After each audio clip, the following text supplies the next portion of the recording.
Bismillah, alhamdulillah, wassalatu wassalamu ala rasulillah.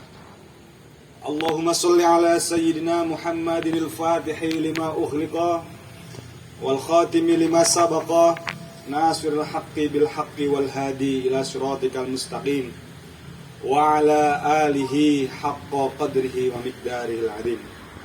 Rabbi shrah li sadri wa yassir li amri wahlul 'uqdatam min lisani yafqahu qawli, amma ba'd. Yang kami muliakan Bapak Wakil Bupati Lombok Timur, Bapak Haji Rumaksi, terima kasih sudah mau direpoti kami, tidak bosan-bosan, semoga tidak kapok Bapak. Alhamdulillah, mohon bimbingan selalu. Ya, kalau salah-salah dikit maklum Pak, mahasiswa. Kalau yang nggak boleh salah itu yang sudah di NU itu nggak boleh salah itu. Kalau masih di PMI bandel-bandel dikit ya namanya mahasiswa.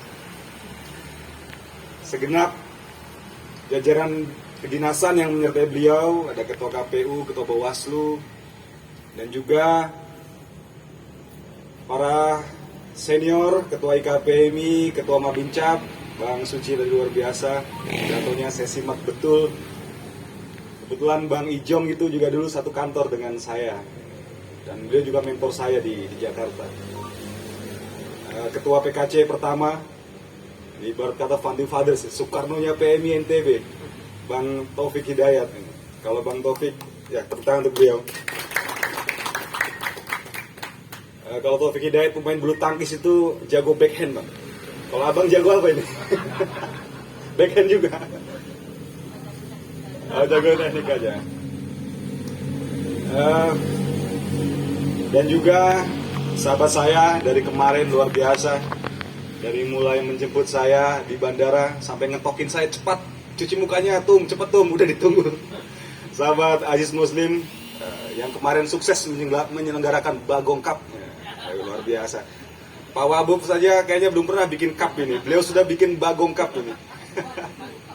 Ada Bagong Cup 2? Oh sudah, siap, alhamdulillah. Dan juga ini yang mendampingi saya dari Jakarta, kader terbaik NTB, sahabat Joni Satriawan, wasekjen saya. Tadi di Lombok Tengah ada sahabat Farida, salah satu BPH juga di PB Kopri.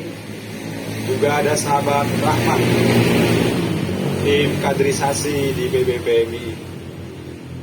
Dan juga seluruh ketua atau sahabat-sahabat dari OKP Cipayung Plus Lombok Timur, salam hormat, salam ta'zim dari saya.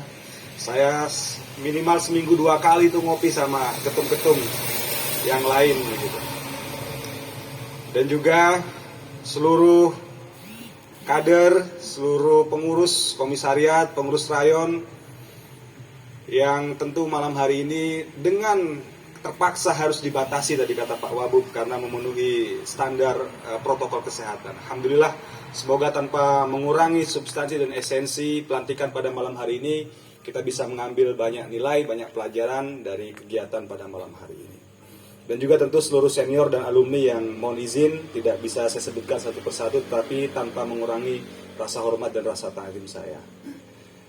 Sahabat-sahabat, alhamdulillah,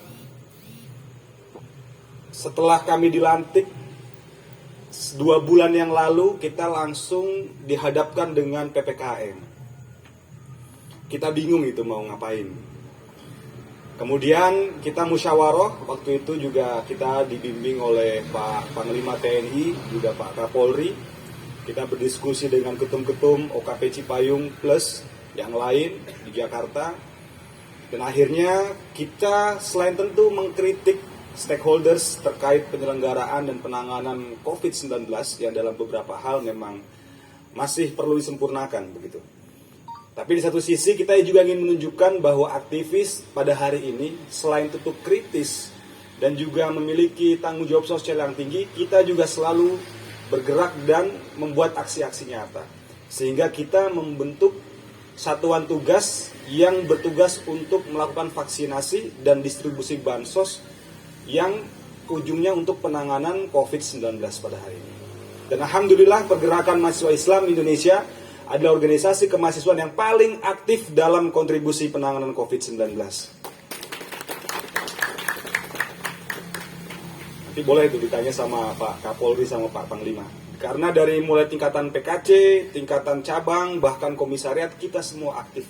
Tentunya dengan segala keterbatasan yang kita miliki, tetapi alhamdulillah kami ingin menunjukkan pelan-pelan bahwa kita memiliki paradigma kritis dan transformatif. Tetapi seperti yang dituliskan pada tema hari ini, kita sering berbicara tentang revolusi industri 4.0. Tetapi kemudian kita lupa bahwa di dalamnya ada syarat produktivitas, kreativitas, dan inovasi dari anak-anak muda. Sering sekali kita berbincang tentang revolusi industri. Dan kita sering berbincang tentang bonus demografi, di mana angkatan usia kerja itu prosentasinya lebih besar daripada angkatan usia yang sudah tidak produktif. Tetapi sahabat-sahabat, saya justru khawatir bonus demografi ini akan menjadi bencana demografi. Di saat anak-anak muda yang seharusnya produktif, yang seharusnya aktif, yang seharusnya menghadirkan solusi-solusi terhadap persoalan kebangsaan justru tidak menghasilkan karya sama sekali. Saya khawatir justru anak-anak muda malah menjadi beban bagi negara ketika anak-anak muda tidak produktif. Sehingga bonus demografi hanya sebatas angka-angka saja, tetapi tanpa bukti nyata, tanpa kontribusi, dan tanpa produktivitas. Saya contohkan, sedikit saja saya contohkan. Kebetulan orang tua saya itu pengguna BPJS. Setiap 1 bulan sekali check up ke dokter syaraf di salah satu kabupaten di Jawa Barat di rumah saya. Lalu kemudian saya, karena orang tua saya punya asisten begitu, sehingga yang mengambilkan nomor urut itu asistennya. Setiap pagi jam 5 subuh. Bayangkan. Saya berpikir ini bagaimana kalau orang yang tidak punya asisten untuk mengambilkan nomor urut. Masa orang sakit datang, lalu kemudian ambil sendiri dari pagi, ketemu dokternya siang, tebus obat sampai sore hari. Awalnya saya pengen marah ke rumah sakit dan ke dokternya. Tapi setelah saya lihat, dokternya juga mengeluh kepada saya. Mas, dokter katanya di 3 kabupaten terdekat, dokter syaraf itu hanya dia satu-satunya. Dan dia harus melayani ratusan orang. Jadi kalau meriksa orang tuh begini, 5 menit selesai, 5 menit selesai. Akhirnya saya nggak jadi marah. Maka di situ saya melihat bahwa seharusnya anak-anak muda kemudian juga didorong untuk kemudian menjadi tenaga-tenaga kesehatan yang kemudian bisa mampu mengelola jumlah penduduk yang luar biasa hari ini seperti di Indonesia. Jangan sampai kemudian seperti tadi. Orang sakit menumpuk, tapi di satu sisi tidak ada anak-anak muda yang produktif dan berkarya dalam bidang kesehatan. Itu contoh dalam bidang kesehatan. Belum kita berbicara tentang, tadi seperti Pak Wabub bicara tentang hukum, bicara tentang ekonomi, wah itu sangat luar biasa besar. Maka dari itu harapannya, sahabat-sahabat, apapun jurusannya dan apapun minat dan bakatnya, pastikan bahwa itu semua bisa kemudian menopang gerakan-gerakan anak muda di Indonesia. Jangan sampai kemudian justru PMI ini tadi lambat. Karena kalau kata Pak Jokowi, hari ini itu bukan lagi berbicara tentang how big we are. Tidak bicara tentang sebesar apa kita. Tetapi kita how fast we are. Seberapa cepat kita. Pada faktanya banyak di luaran sana komunitas-komunitas yang jauh lebih kecil jumlah anggotanya daripada Cipayung Plus. Tetapi mereka berkomunitas kecil, tapi mereka kreatif, produktif, inovatif, dan mereka bergerak cepat menangkap perubahan. Dan akhirnya bisa membuat karya-karya yang jauh lebih nyata dan jauh lebih bermanfaat untuk orang di luar sana. Nah ini kemudian refleksi bagi kita, otokritik bagi kita. Satu sisi saya juga tidak ingin membuai sahabat-sahabat yang baru dilantik sebagai pengurus cabang itu berleha-leha atau sebatas bangga saya jadi pengurus cabang, ketua cabang, kopri dan lain sebagainya. Justru tanggung jawab, amanah dan pekerjaan rumah sahabat-sahabat sekalian, satu sisi menata internal kita dan satu sisi juga merespon isu-isu eksternal, itu juga harus sama-sama aktif. Tadi disampaikan oleh sahabat Bagong, Ketua PKC, bahwa hari ini kita mencoba melakukan transformasi digital di PMI. Karena kenapa? Hari ini PMI memiliki 232 cabang definitif dan lebih dari 20 cabang persiapan, 250 sekota kabupaten di Indonesia. Karena berbasis kampus ya. Dengan jumlah kader jutaan, jumlah komisariat tidak kurang dari 1.000. Bayangkan bagaimana mengelola organisasi sebesar ini jika kita menggunakan manual. Hingga akhirnya kita menggunakan IPMI sebagai website berbasis elektronik untuk mengelola database, untuk mengelola SK, untuk mengelola PKL dan lain sebagainya secara elektronik. Pelan-pelan kita mengarah ke arah sana, tapi tentu ini juga harus ada pembiasaan dari sahabat-sahabat, peralihan dari yang biasa manual menjadi otomatis. Ini juga perlu ada shifting atau peralihan yang memang harus pelan-pelan.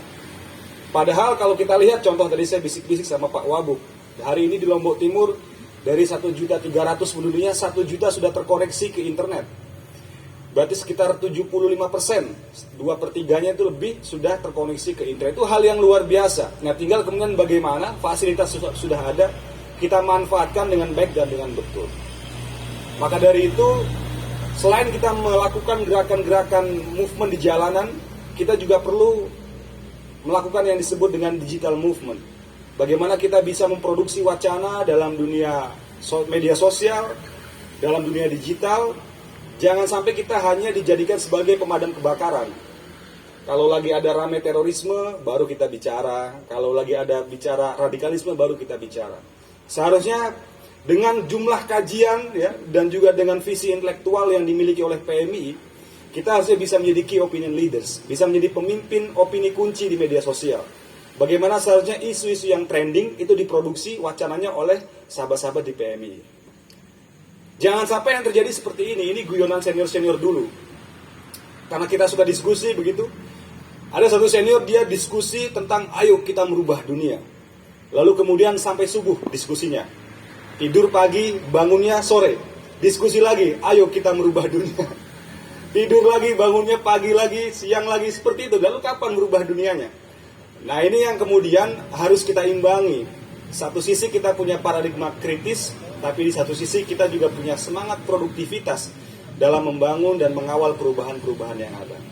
Sehingga jangan sampai perubahan-perubahan yang ada ini dikuasai oleh orang lain. Pergerakan mahasiswa Islam Indonesia harus menguasai perubahan-perubahan yang ada. Perubahan-perubahan di dalam bidang sosial, budaya, pendidikan, politik, ekonomi, hukum, dan lain sebagainya. Kader-kader PMI harus tampil di sana. Tentunya dengan kearifan lokal dan juga dengan kebutuhan masing-masing. Karena saya sadari betul, setiap cabang itu memiliki kekhasan. Setiap cabang itu memiliki ciri khas masing-masing dalam melakukan gerakan dan juga kajiannya. Untuk itu, kami juga menunggu ide-ide besar, ide-ide segar dari sahabat-sahabat di Lombok Timur. Apa kiranya ciri khas yang dimiliki PMI di Lombok Timur yang kemudian itu menjadi pembeda dari PMI-PMI yang lain yang ada di Indonesia. Sehingga memiliki value, memiliki nilai yang memang itu kemudian menjadi hal yang berharga dan hanya ada di Lombok Timur. Silakan, nanti sahabat-sahabat kembangkan gitu.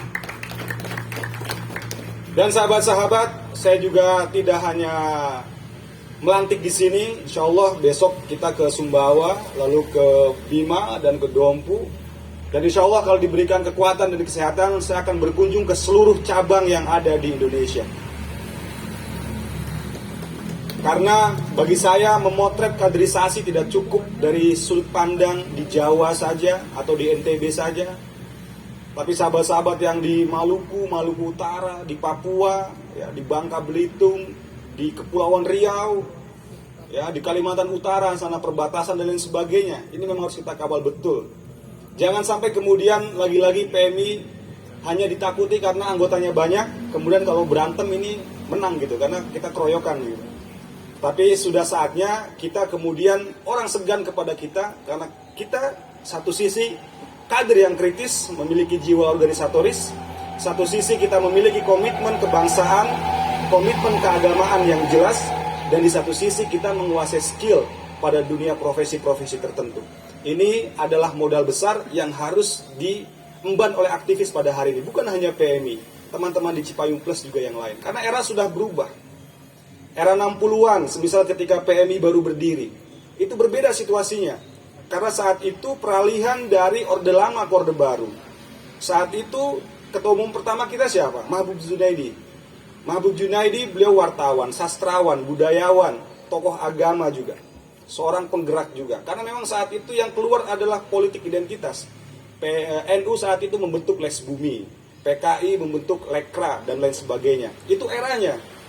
Berbicara dengan kolom ke kolom, yang mengkritik dengan syair dan lain sebagainya. Bergeser lagi semisal di tahun 90-an, itu era menuju reformasi. Situasinya juga berbeda. Hari itu mungkin kalau jadi aktivis nggak turun jalan nggak keren.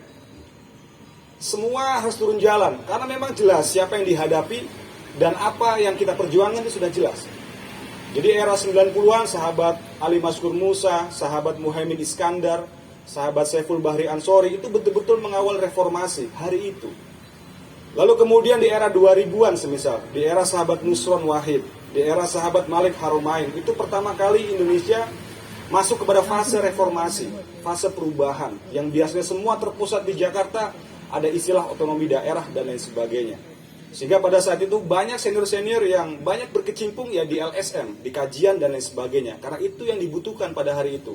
Bagaimana civil society group itu bisa menjadi jembatan dari masyarakat kepada pemerintah. Itu di era 2000-an awal. Nah hari ini di tahun 2021, seperti yang sahabat tulis sebagai temanya adalah revolusi industri. Yang mana penjelasannya tadi sudah saya sampaikan di awal. Bahwa situasi hari ini sudah berbeda. Jangan sampai kemudian kita lewat. Hanya karena kita besar tetapi kita lambat dan kemudian tidak bisa beradaptasi pada hal-hal yang baru. Nah, kita pelan-pelan menuju ke arah sana. Tapi yang tadi saya sampaikan Pak Wabub, salah-salah dikit ya. Mohon dimaafkan, karena kita mahasiswa gitu. Sahabat-sahabat, itu saja yang saya sampaikan. Saya mengucapkan salam dari seluruh pengurus besar PMII. Dan juga kami mengucapkan selamat dan sukses kepada seluruh sahabat-sahabat yang hari ini dilantik. Dan juga kami di PBPMI yang baru 2 bulan pula dilantik, kami juga memohon doa dan support. Ya, katanya kalau salah satu doa yang diijabah itu ketika doa bidoa, saling mendoakan satu sama lain. Jadi kita saling support, saling membesarkan, sehingga kita menunjukkan bahwa PMII betul-betul rumah besar, lokomotif besar anak-anak muda Indonesia dalam berkarya dan menyongsong kemajuan bangsa Indonesia di masa yang akan mendatang. Kiranya itu yang saya sampaikan. Syukran wa dumtum fil khairi wal barakati wan najah. Wallahul muwafiq ila aqwamit thoriq. Wassalamualaikum warahmatullahi wabarakatuh.